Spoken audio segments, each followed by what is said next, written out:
We just said that you've turned into a celebrity chef now. You've released a cookbook.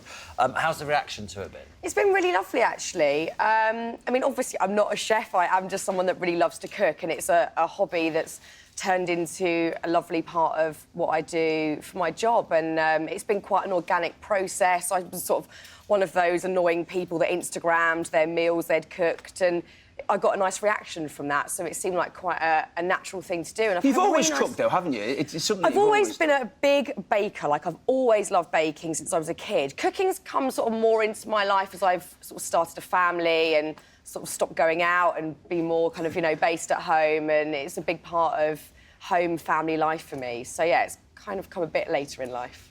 Was it hard to do?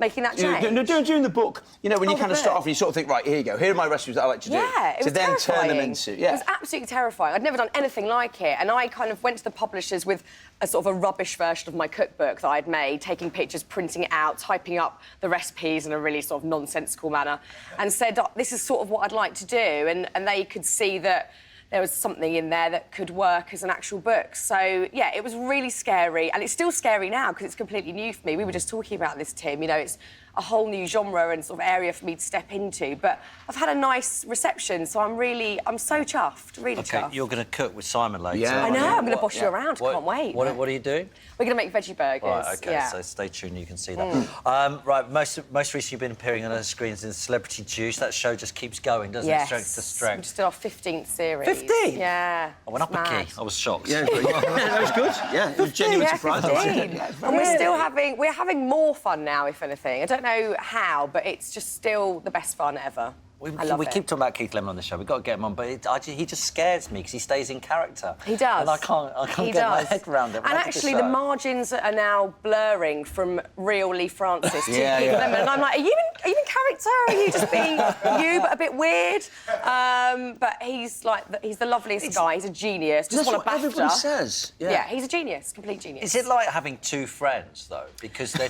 Sort of, yeah. Like, you know, when they turn up... Yeah. There is a difference between when you're sat with Lee and he's a dad, he's got kids, and then when he is Keith, who can get away with anything and is just, you know, pushing the boundaries and ridiculous. But both lovely in very different ways. Yeah. You've been you've been presenting since you were 15, is that true? Yeah, that is very true. How did you get your first job then?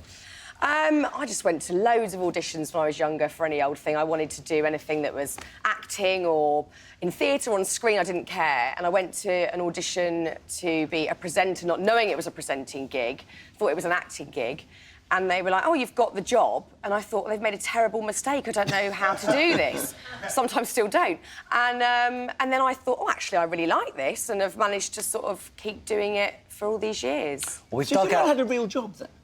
Well, I worked at my granddad's florist at the weekends when I was about 14, but bar that, no. Oh, do you know your different flowers, then? Not brilliantly, no. I used to get quite severely told off by him regularly. I was the pot cleaner, so all the eggy flower pots, that was my job. I didn't get to do the old sort of bouquets and that. I was just cleaning the eggy pots. Yeah. Now, what else? What are you going to do? You're going to do some more radio? You're going to Radio 2? Yeah, I'm going to Radio 2, which is so thrilling and exciting. So I'm covering for Graham Norton in the summer on a Saturday morning with Martin Kemp, which is really exciting. Wow. I know. And we've never worked together, so it's going to be a really exciting sort of partnership. So, yeah, I can't wait to do that. I've had a year not doing any radio, so I'm really hungry for it now and can't wait to get back to it. Are you missing it? Yeah. Yeah. Oh, I did it for 10 years and, you know, I was doing it 5 days a week, so it was a huge part of my life. So it was weird at first. Now I've kind of got used to it not being, you know, in my life every day, but I'm definitely ready to get back to it. But, I'm slightly nervous about going to Radio 2, but I can't wait. It feels very grown up and So proper. what is the future then? Are you going to be doing TV and radio? You know what? I don't know, and I don't ever really know. I just kind of wing it the whole time and see what happens next. And I quite like living like that by the seat of my pants. It feels quite exciting and nerve-wracking. And I think as long as I'm excited by it all still, then hopefully it will keep going well. And aren't you involved in a festival of some description? Yes, I am. So I curate a festival called Festifeel every year, and it's for the charity Copperfield, which I'm a patron of. And it's run by my dear friend Chris, who's the most amazing, inspiring young woman you'll ever meet. And we put on this huge music festival. So we've done it for 6 years now. So this year, again, is going to be brilliant at House of Vans, amazing venue. And we have... Last year we had Everything Everything, we had Mike Skinner DJing, we had Lucy Rose, Slaves, amazing lineup. So again, we're working on that at the moment, and it's in October. What's the charity about?